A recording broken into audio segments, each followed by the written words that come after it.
Менің әкем ағайынды кісілердің ішіндегі ең кішісі болып, бәрі еркелетіп, ақ деген алғыс, қара деген қарғыс дегендей бет қаратпай еркін сөйлейтін жан еді.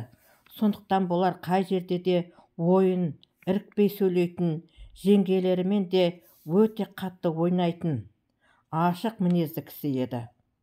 Біздің бала кезімізде ауылда елдің көпшілігі, әсіресе бала шағасы көп отбасылар бірнеше гектарлап жер алып, қауын, қарбыз егіп, оны өкіметке өткізеді.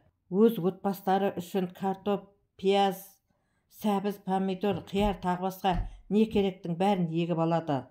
Ол кезде сатуды білмейді. Күзде кеусен деп ел жұртқа қаппен таратады. Шіркін қазақтың дарқан пейілай. Огород еккендердің барлығын күнде таңертең үсті ашық борты бар машинамен алып кетеді. Бәрі бала шағасымен машиналық толып итерісіп отырады. Солай ен тіресіп отырып бір-бірімен әзілдесіп ойнайды. Елден ерекше менің әкем жеңгелермен ойнап әзілдескенде, отырғанда сылқылдап шексіз күлкіге батады. Кейде арасында егістікте жүргенде жеңгелеріне жылан, құрт, құмырсқа, шаян тағы басқа көрсетіп қорқытады екен. Біз оны көрген емеспіз. Біз көп бармаймыз. Огородқа көбіне інім барады. Бірақ әкем бізге айтып бергенде әбден күлгенбіз. Бір күні әбден күйген жеңгелері бәрі бірігіп ақылдасыпты. Ақырында осы жүгірмек неден қорқады екен, соны біліп алайық та зәресін ұшырайық деп келісіпті.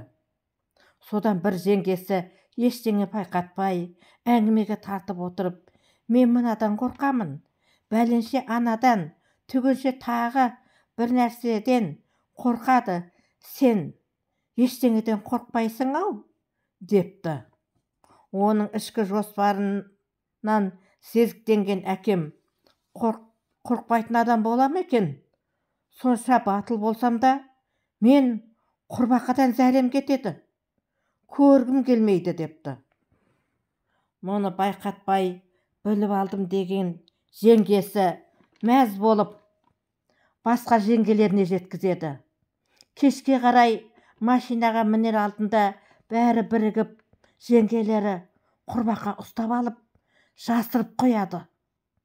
Машинаға жайғасып отырған соң, жеңгелер құрбақаны алып, сен қорқытатын ешкім жоқ па? Мә саған деп, үлкен құрбақаны шығарып тап береді. Әкем өтіріктен, ойбай, деп шалқамнан құладым, дейді. Әйелдер сыйысып отырсын деп, екі аяғымды бүгіп отырып талып қалатын. Сондықтан сылтаумен аяғымды да жазылсын деп, екі аяғымды серейтіп созып, демімді ішіме тартып, көзімді алақтатып, талып қалғандай көрініс көрсеттім. Өздері қорқа бастады. Ойбай, мынау не болды? Мұншалық қорқады деп ойлаған жоқпыз, деді.